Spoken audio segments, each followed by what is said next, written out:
Ladies and gentlemen, dear friends of Faces of Armenia, we warmly welcome you to another special series on Artsakh. Our distinguished guest today, Marianna Chobanyan, is a Community and Integration Manager of Repat, Armenia. But before we get started, a note on the format. The special series on Artsakh offers experts from a broad spectrum of disciplines a platform to share their perspectives and reflect on Nagorno-Karabakh. By elevating their perspectives, we hope to contribute to the substance of ongoing discussion, strengthening mediating forces, both of which advance an unmistakable impetus to find and define a hopefully lasting, timely, and soon end of the war. We, Faces of Armenia, see ourselves as a bridge between Armenia and the international community, calling and enabling productive relationships and positive engagement. But without further ado, Marianna, if you could introduce yourself, drop a few words to your personality, and background. Hello everyone. My name is Marianna Chobanyan. I'm Armenian repatriate from Belarus. Actually, I moved to Armenia 1 year ago. And I can honestly say that this was my best decision, the best decision of my life, because I thought that I would be much more, needed here in my motherland, in Armenia. And actually, also, it's not about only Armenia needs you. No, it's sometimes even more about the thing that you need Armenia more as a person. So, I'm working for Repat Armenia Foundation, which is engaged in facilitating repatriation processes to Armenia from all over the world. So we are working constantly with Armenians from all over the world, with diaspora, and we establish these connections between repatriate and locals in Armenia. We keep advising how to successfully integrate in Armenian society, provide various sources of information, and do this networking, because networking part is really, really important, in every issue. So we have Facebook community, which is called Armenian Repatriates Network, and it is almost about 10,000 members now. So people interact with each other, ask questions, and get answers, replies, tips, recommendations. It is very important so that you successfully and smoothly integrate it into Armenian society. We also have various projects, programs, and actually right now, because of the situation, all our efforts are actually aimed to facilitate the help to Artsakh. We engaged our community, and I'm very proud of our repatriates and actually our expats who do not have any Armenian origin, any Armenian roots. People from different countries who actually right now are involved in various initiatives, humanitarian initiatives for Artsakh people, for the displaced people from Artsakh. And it is really nice to, see this proactiveness of people, and not only Armenians. So we have around 10 initiatives right now. Our expats and the repats are leading these initiatives, and it is about humanitarian aid to Artsakh people, different kinds of psychological support, like helping Artsakh kids through music, through arts. So it's diverse, and we are doing our best to support our repats, promoting them via social media, in our network, in all our groups, in our channels, via Telegram, WhatsApp, etc., so that our community can be supportive of these initiatives. well, this is what we are doing right now, So actually. I did really enjoy your story, your narrative that you are a repat yourself. So can Yeah. you fill us in a little bit? What did you do in Belarus and how did the decision come about to move fully back to Armenia? Well, actually, I was born in Armenia, in Alaverdi. This is the northern part of Armenia, Lori region.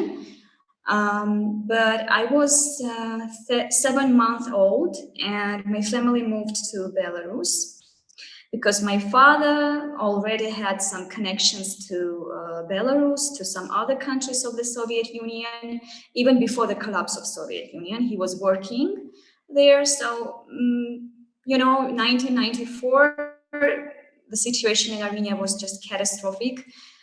People did not have electricity, water, gas, etc. So it was really hard to raise a baby. So there was a family decision to move to Belarus, and actually I continued my life over there. Um, well, actually, I was 25 years old, and I decided that it's time. It's time to move to Armenia because I was already done with all my education path. Like I graduated from Belarusian State University from the Faculty of International Relations. I also did two master's degrees, master's programs, one of which was actually in Armenia, in Yerevan, about human rights and democratization. So actually, I had some connections to Armenia as well. So it wasn't something new for me. So you've been traveling back and forth to Armenia quite extensively Exactly. That's before actually making this decision. yeah, yeah, yeah. That's actually what some representatives of diaspora are usually doing. They are coming to Armenia and going back, like visiting their relatives, grannies, grandparents, and like visiting their homeland. Like basically, it's in summers, like summertime. So the connection was like constant. We were constantly visiting, and actually, as far as my parents were born in Tbilisi, in Georgia, so I was also visiting Georgia as well. So it's like mixed geography over there. And well, I was done with my obligatory assignment in Minsk because if you study for free in Belarusian university, you have to work for 2 years for the state. You're not able to travel. You have to like go and work there for 2 years. So once I was done with my compulsory assignment, I decided that yeah, it's now time and I can go to Armenia, live there, work, etc. So And so what interested you? I think that is very important to understand. So were you dissatisfied with your experience in Belarus, or it's really you were attracted to something valuable, something special you found out about Armenia? yeah, and you know what? I always had this feeling inside me like that there will be one day will come and I will go to Armenia, like to continue my life there. Because, okay, I love Belarus and actually I have two motherlands and, but yeah, but I always felt that, I have to try over there because I need it. I need my land. I need my people. I need to improve my language skills. And you know what? Actually, Armenia for me has always been a place of power. Like it gives you some power. You cannot explain that. Like it's on the level of senses and feelings. And so then can you help us understand how was your repatriation process? Were there any platforms available such as Repat Armenia where you're working right now? So what do? Like you Google information, like some tips, websites, etc. And Repat Armenia website like pops out right away on the web search, and yeah, you will just investigating all these processes, etc. And I can say that actually there is no official, state program of repatriation, like state-supported one, like it's in as Israel, it's more like voluntarily based repatriation. So in case of Repat Armenia, we are just providing a consultation, we provide resources, and we are constantly in touch with our repats. So whenever they have questions, they can apply to us. So in my case, I just joined the Armenian Repatriates network on Facebook, and actually it was very supportive because constantly people are asking very important questions. And we also have a separate Facebook group on jobs for repats and expats, where we post on a daily basis vacancies and training opportunities. So all these platforms, all these sources were very useful, and I used all of them. And I started my job searching process like a couple of months before my repatriation. So I decided to start it ASAP, and I was applying every day, like 20, 30 vacancies. Like what I was seeing, like it was quite relevant, like not my background, but at least like to start with something, So I was applying, there was no success, and there was some point when I was very sad about that, but I said like, no, I can't stop. I have to continue because this is my decision, and I have to, be very concentrated on that, despite all these problems. And also I wouldn't get any feedback from employers. So I was really wondering what was wrong, but I kept going on. And actually, the logistics part was very easy because I used to travel a lot to Armenia and Georgia, so I knew everything. Nothing special, here. You just buy the ticket and come here. Nothing really problematic. Also, I have relatives here. I have support from their part, my aunt in Alaverde, so it was easy. And when did you decide to maybe try to work for the organization that you applied for? How did this process come about? Actually, I have to tell a story about that because it was really an interesting cycle of acquaintances, like in Armenia, because this is my second job placement in Armenia. Actually, it's not my first job here. I've been working for Repat Armenia for only 4 months. So before that, I was working for international NGO that is engaged in human rights and humanitarian relief projects.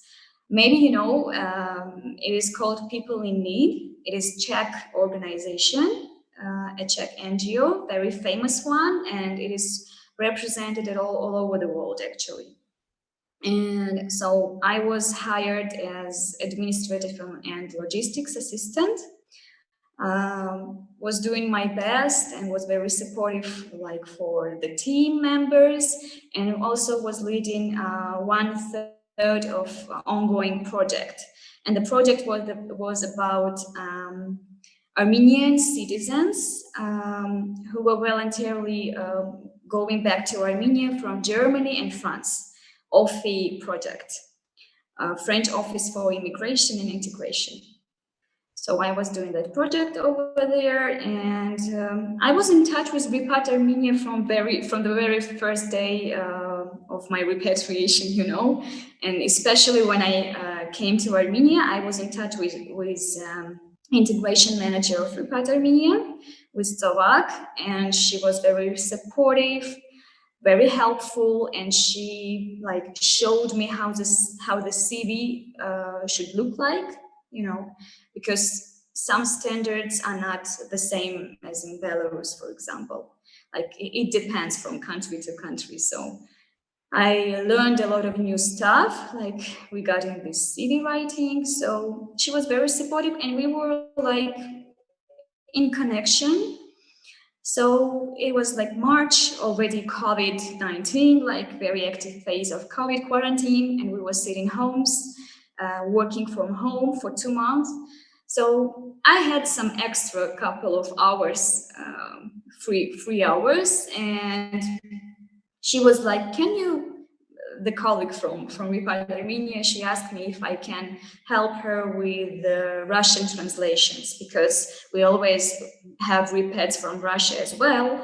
Not that many, but sometimes they need support, like in Russian language, in the Russian language. So Slovak only knows English, French and Arabic, so and Armenian as well. And so my Russian is my native. That's why she asked me to help, and I was really glad to help, and was helping with repets from Russia, with some texts from English to Russian, etc. That's how I started volunteering for Repat Armenia. So I was volunteering for a couple of months, and then they had this position. They needed to hire integration and community manager with Russian, with the knowledge of Russian. So yeah, that's how I joined the team. And so then I would imagine that actually there are quite a lot of repats in your team. And if so, can you Exactly. Oh yeah, like so I would say like 80% are expats. Actually, Konstantin, our team is very, very small. It's a tiny team of 4 people right now. Yeah, and our director and co-founder of Repat Armenia, he repatriated like 10 years ago from Russia, from Moscow.